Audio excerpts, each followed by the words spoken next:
प्रेम की खोज। मुंशी प्रेमचंद की मशहूर कहानी। कल पड़ोस में हंगामा मच गया। पान की दुकान चलाने वाला अपनी पत्नी को मार रहा था। बेचारी चुपचाप रो रही थी, लेकिन उस क्रूर आदमी को जरा भी दया नहीं आई। आखिरकार पत्नी का गुस्सा फूट पड़ा। उसने खड़े होकर कहा, बस अब और नहीं। आज से मेरा तुझसे कोई रिश्ता नहीं। मैं भीख मांग लूंगी, पर तेरे घर नहीं आऊंगी। यह कहकर उसने अपनी पुरानी साड़ी उठाई और घर से निकल पड़ी। पति मुंह ताकता रह गया। कुछ कदम चलकर वह लौटी।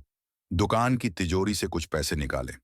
शायद उसे अभी भी कुछ ममता थी, लेकिन उस निर्दयी ने उसका हाथ पकड़कर पैसे छीन लिए। हाय कितना क्रूर व्यवहार! जिस औरत को कभी वह प्यार से देखता होगा, आज उसे इस तरह अपमानित कर रहा था। पत्नी ने पैसे छोड़ दिए और चुपचाप चली गई। कोई नहीं जानता वह कहाँ गई। मैं अपनी खिड़की से घंटों देखती रही कि शायद वह लौटे या पति उसे मनाने जाए, पर कुछ नहीं हुआ। उस दिन मुझे औरत की असहायता का असली दर्द समझ आया। वह दुकान दोनों मिलकर चलाते थे। पति दिन भर इधर उधर घूमता, जबकि पत्नी सुबह से रात तक दुकान संभालती। मैं उसे देर रात तक दुकान पर बैठे देखती। सुबह आंख खुलते ही वह फिर वहीं होती। पति जितना धोखा छल करता, वह उससे भी ज्यादा मेहनत करती। फिर भी समाज में पति सब कुछ है और औरत कुछ नहीं। वह जब चाहे उसे घर से निकाल सकता है। यह सब सोचकर मेरा मन इतना बेचैन हुआ कि नींद उड़ गई।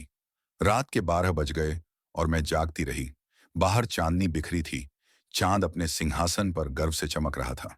बादल धीरे धीरे उसके पास आते और फिर बिखर जाते, जैसे कोई सुंदरी अपमानित होकर रोती हुई चली जा रही हो। यह दृश्य देखकर मैं और उदास हो गई। मैंने खिड़की बंद की और पलंग पर बैठ गई। मेरे पति गहरी नींद में थे। उनका चेहरा छां सा दमक रहा था। वही चेहरा जो मुझे कभी देखकर ही खुशी देता था। वही बाहें जिनमें लिपटकर मैं आनंद की लहरों में डूब जाती थी। लेकिन अब न जाने कितने दिन हो गए, मैंने उनके चेहरे पर मुस्कान नहीं देखी। न मैंने उनके सीने पर सिर रखा, न उनकी बाहें मेरे गले में पड़ी। क्या मैं बदल गई या वे बदल गए? 5 साल पहले की बात है। जब हमारी शादी हुई, मैं शर्म से सिर नहीं उठा पाती थी। उनकी एक झलक देखने को मन तड़पता, पर लज्जा आड़े आती। फिर भी एक बार हिम्मत करके मैंने उनकी ओर देखा। वह आधा पल का दर्शन आज भी मेरे दिल में बसता है। उस पल की खुशी, वह गुदगुदी, वह सिहरन, क्या मैं उसे भूल सकती हूँ? पहले जब वह घर से जाते, मैं दरवाजे पर खड़ी होकर उनकी मुस्कान देखती। उनकी राह देखते देखते मैं छत पर चढ़ जाती। उनके आने पर मैं पागल सी दौड़कर उनका स्वागत करती। लेकिन अब मुझे पता ही नहीं वे कब आते हैं, कब जाते हैं। उनके जाने पर दरवाजा बंद होने की आवाज और आने पर खुलने की आवाज बस यही बता देती है। क्या मैं बदल गई या वे? पहले उनकी छोटी छोटी बातें मुझे मोह लेती थीं। जब वे बच्चे को गोद में लेते, कुत्ते को प्यार करते या बूढ़ी नौकरानी को चिढ़ाते, मेरी नजरें उन पर टिक जाती। लेकिन अब वे सारा दिन घर में रहते हैं, मेरे सामने हंसते बोलते हैं, फिर भी मुझे कुछ नहीं महसूस होता। एक बार उन्होंने मुझे फूलों का गुलदस्ता दिया था। मैं उसे बार बार देखती, चूमती, आंखों से लगाती। जब वह मुरझाया तो मैंने उसे संदूक में संभाल कर रख लिया। अब वे हर दिन गहने, कपड़े, गुलदस्ते लाते हैं। मैं उन्हें पहनकर आईने में खुद को देखती हूँ, दोस्तों को दिखाकर गर्व करती हूँ, पर वह पुराना आनंद नहीं मिलता। हाल ही में उन्होंने मुझे एक चमकदार चंद्रहार दिया। सब इसे देखकर चकित होते हैं, मैं भी। लेकिन जब मैंने उस पुराने गुलदस्ते को संदूक से निकाला, मेरे दिल में बिजली सी दौड़ गई। उन सूखी पंखुड़ियों में जैसे प्रेम बोल रहा था, जबकि वह चंद्रहार बस सोने चांदी का ढेर था। फिर मुझे उनका एक पुराना पत्र याद आया, जो उन्होंने कॉलेज से लिखा था। उसमें कोई कविता नहीं, कोई प्रेम के शब्द नहीं, बस सादी सी शिकायत थी। 8 दिन से पत्र क्यों नहीं लिखा? अगर नहीं लिखोगी तो होली की छुट्टियों में नहीं आऊंगा। उस पत्र को पढ़ते वक्त मेरा दिल नाच उठा था। आज भी उसे छूते ही मेरे हाथ कांपने लगे। वह पत्र मेरे लिए अनमोल था। अब वे हर बार बाहर जाने पर पत्र लिखते हैं, सुंदर शब्दों से भरे, पर उनमें वह पुराना जादू नहीं। मैं सोचने लगी, क्या प्रेम वही है जो अभिलाषा में होता है? एक बार मैंने तीज का व्रत रखा था। मैंने देवी से मांगा, हमारा साथ कभी न टूटे।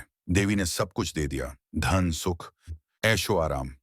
लेकिन आज मैं उनसे कहना चाहती हूँ, ये सब ले लो, मुझे वह पुराना प्रेम लौटा दो। जब मेरा दिल तड़पता था। मैं चाहती हूं फिर से वह दिन देखूं, जब मैं अपने प्रियतम को जंगल में, नदी किनारे ढूंढती फिरूं। तभी हल्की हवा चली, मेरे बाल बिखरने लगे। मुझे लगा मेरे प्रियतम उस हवा में हैं। मैंने चांद की ओर देखा, उसकी किरणें मेरे साथ आंख में चौली खेल रही थीं। तभी कहीं से एक गीत सुनाई दिया, अनोखे से नेही के त्याग, निराले पीड़ा के संसार, कहाँ होते हो अंतर्धान, लुटा करके सोने सा प्यार। ये गीत मेरे दिल को चीर गया। मेरी आंखों से आंसू बह निकले। लगा कोई मेरा प्रेम मुझसे छीन रहा है। मैं जोर से चिल्लाई। मेरी आवाज से पति की नींद टूट गई। वे पास आए और बोले, क्या हुआ, तुम रो रही हो? कोई बुरा सपना? मैंने सिसकते हुए कहा, रो ना, तो क्या हंसूं? उन्होंने मेरा हाथ पकड़ा। रोने की क्या वजह? क्या तुम्हें नहीं पता मैं तुम्हारा दिल कैसे पढ़ूं? तुमने कभी कोशिश की? वे हैरान हुए। मुझे तो नहीं लगा तुम्हें कोई तकलीफ है। तुम इतना पढ़े लिखे हो, फिर भी नहीं समझते। तुम पहेलियां बुझा रही हो। क्या तुम कभी नहीं रोते? वे मुस्कुराए। मेरी सारी इच्छाएं पूरी हो चुकी, अब और क्या चाहूं? उनकी यह बेपरवाही मुझे चुभ गई। मैंने कहा, यह प्रेम नहीं। जो रो नहीं सकता वह प्यार नहीं कर सकता। तभी फिर वही गीत गूंजा, अनोखे से नेही के त्याग, निराले पीड़ा के संसार, कहाँ होते हो अंतर्धान, लुटा करके सोने सा प्यार। उनकी मुस्कान गायब हो गई। मैंने देखा उनका शरीर कांप रहा था। उनकी आंखों से आंसू टपके। मैंने तुरंत उनके सीने पर सिर रखा। उसी पल मुझे वह पुराना सुख फिर मिला, जिसके लिए मेरा दिल तरस रहा था। उनके दिल की धड़कन फिर सुनाई दी। उनके स्पर्श में फिर वही जादू था। वह गीत मेरे कानों में गूंजता रहा, कहाँ होते हो अंतर्धान, लुटा करके सोने सा प्यार। समाप्त। और भी अच्छी कहानियों के लिए कृपया चैनल को लाइक, सब्सक्राइब और कमेंट करें।